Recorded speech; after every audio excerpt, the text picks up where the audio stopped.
In Ketchum, Idaho, snow and steep valleys create the perfect recipe for avalanches. Well, I've always liked challenges. I think that's the enjoyable part of architecture.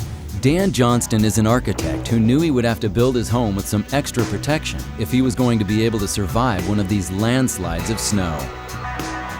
The house isn't in the avalanche zone, and as a matter of fact, in all the studies that have been done for various lots in this area, this one had the greatest force potential because of its position at the bottom of the biggest avalanche chute. The ski hut is located in the Wood River Valley of Ketchum, Idaho. The slope that sits behind the house is at a 28-degree pitch and runs 1,700 feet from top to bottom. Perfect conditions for creating a deadly avalanche. The forces, or the punch an avalanche can deliver, all depends on the momentum created by the rush down the mountain. The snowpack on its own isn't very heavy, but once it begins moving, power is generated. We can visualize that with a simple example. This refrigerator represents a home. This wrecking ball represents the snowpack. When the ball is pulled back just 5 feet from the refrigerator, the resulting force generated is not that much.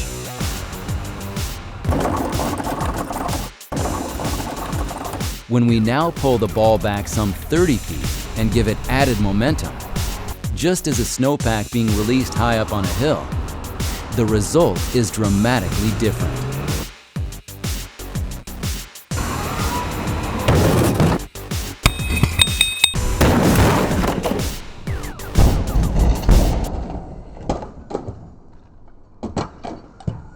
To make sure he was designing the house to withstand everything the mountain could throw at him, Johnston consulted with Bruce Smith, a structural engineer.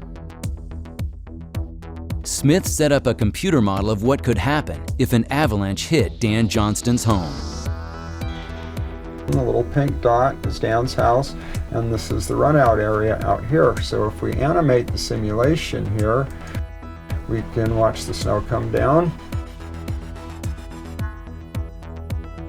We're looking at forces around 2,500 pounds to the square foot, and most houses are probably only designed to take 80 pounds to the square foot. If this avalanche happens, this is probably the biggest avalanche path in Ketchum. You know, it kind of shocked me a little when I heard what the forces were going to be, but it didn't dissuade me at all from wanting to build here.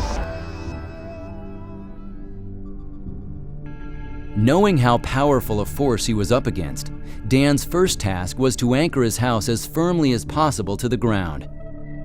He did that with a 450-ton concrete foundation with a keystone slab to hold the house in place, and a 30-foot buttress wall that would deflect the snow from a charging avalanche.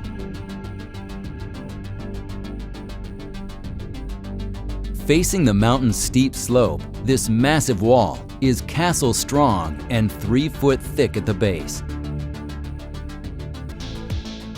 It could take the full force of the avalanche, and with the home's tapered design, cause it to flow around the house.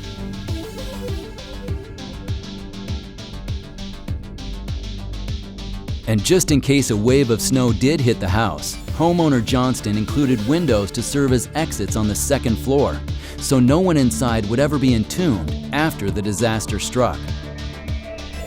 If an avalanche was coming, I would feel confident that I was going to survive it and walk away from it in the end.